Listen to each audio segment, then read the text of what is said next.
आज माननीय मुख्यमंत्री महोदयांनी सभागृहात अवकाळी पावसामुळे झालेल्या नुकसान भरपाई आणि धानाच्या संदर्भामध्ये घोषणा केल्या।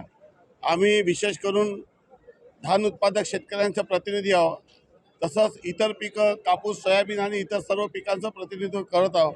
आम्ही माननीय मुख्यमंत्री महोदयांना धान उत्पादक शेतकऱ्यांच्या शेतामध्ये घेऊन गेलो होतो आणि त्यांनी पुरेपूर नुकसानीची पाहणी केली होती, ज्याचा उल्लेख त्यांनी या ठिकाणी केला। तो नुकसान भरपाईसोबत धानाच्या बोनसमध्ये देखील वाढ केलेली आहे आणि 15,000चा बोनस आता 20,000 केलेला आहे आणि प्रति शेतकऱ्याला 40,000 रुपये बोनस मिळणार आहे। हे ऐतिहासिक घटना आहे। विदर्भाच्या धान उत्पादक शेतकऱ्यांना कधीही इतक्या मोठ्या प्रमाणात मदत मिळाली नाही।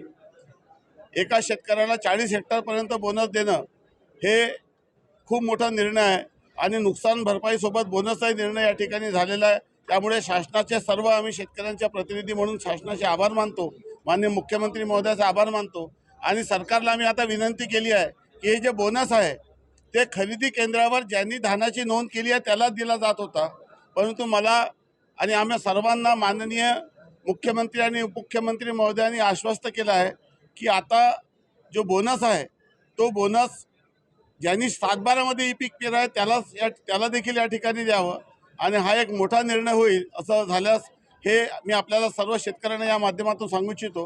एका बाजूनी शेतकऱ्यांना नुकसान भरपाई आणि दुसऱ्या बाजूनी अभूतपूर्व असा बोनस, ज्याच्यामुळे प्रत्येकाला खरेदी केंद्रावर धान नेऊन देण्याची सुद्धा गरज नाही, परंतु बोनस मिळेल। हा एक मोठा निर्णय आहे आणि म्हणून आम्ही सर्व शेतकऱ्यांचा प्रतिनिधी म्हणून माननीय मुख्यमंत्री, उपमुख्यमंत्री या सर्वांच्या या ठिकाणी आभार मानतो। गोंदिया जिल्ह्यातील धान उत्पादक शेतकऱ्यांकरता जे आता अवकाळी पावसामुळे मोठ्या प्रमाणामध्ये धानशेतीचे नुकसान झाले होते आणि जवळपास आपल्या गोंदिया जिल्ह्यामध्ये 2 लाख हेक्टर ही धानाची शेती आहे आणि जवळपास 60-70 हजार हेक्टर जमिनीवर नुकसान झालेले आहे।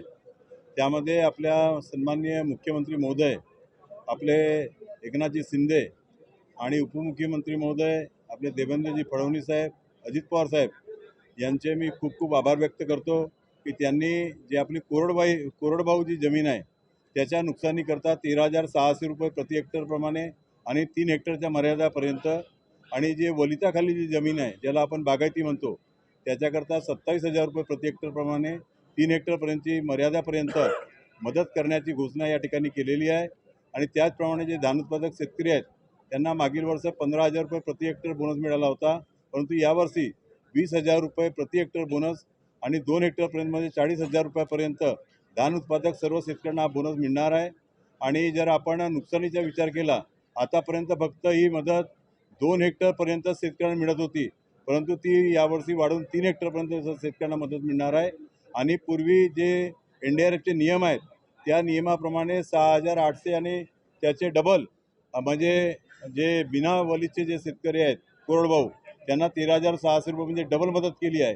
आणि वलिताकरता म्हणजे NDRFचे जे नियम आहेत ते 13,000 म्हणजे 600 रुपयाचे आहेत, ते वाढवून डबल म्हणजे 27,000 रुपयाची मदत केली आहे।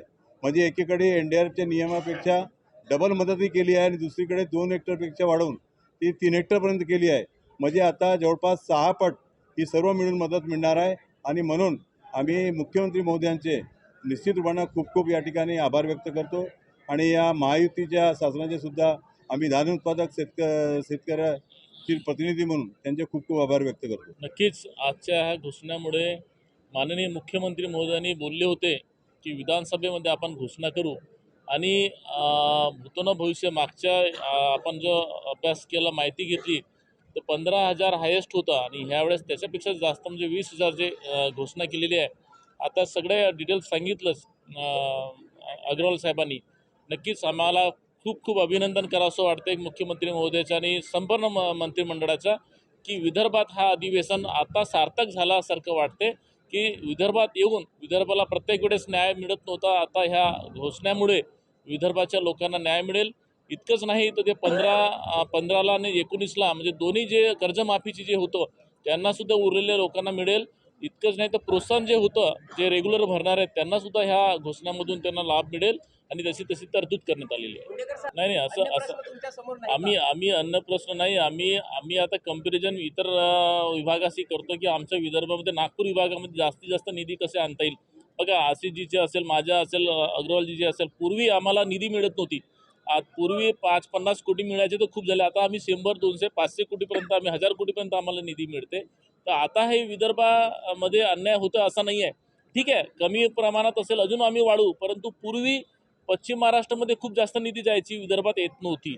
आता ह्या गव्हर्नमेंटमध्ये आम्हाला बॅलन्समध्ये मिळतोय, हे आम्हाला आनंद आहे. नागपूर करारानुसार जयस्वाल साहेब, मागील 25 वर्षापासून मी या भागाचा प्रतिनिधित्व करत आहो. आपण सर्व याचे साक्षीदार आहे की धान उत्पादक शेतकऱ्याला सरकारने जी मदत केली होती ती 20 कोटी केली होती आणि फार तुटपुंजी मदत शेतकऱ्यांना चेक जात होते थोड्या रकमेचे. आपण सर्व मीडिया आणि सर्व जनता याची साक्षीदार आहे की आज 1000 कोटीपेक्षा जास्त रक्कम धान उत्पादक शेतकऱ्याला या ठिकाणी मिळणार आहे. फक्त बोनस एका बोनस म्हणून नुकसान भरपाईची रक्कम वेगळी आहे. मग अशा परिस्थितीमध्ये विदर्भाच्या धान उत्पादक शेतकऱ्यांना नेहमी सावत्र वागणूक दिली जायची. पहिल्यांदा धान उत्पादक शेतकऱ्यांकडे सरकारने झुकतं माप दिलेलं आहे. पहिल्यांदा त्यांना ऐतिहासिक न्याय या ठिकाणी दिलेला आहे. याचा उल्लेख मी आवर्जून या ठिकाणी करू इच्छितो.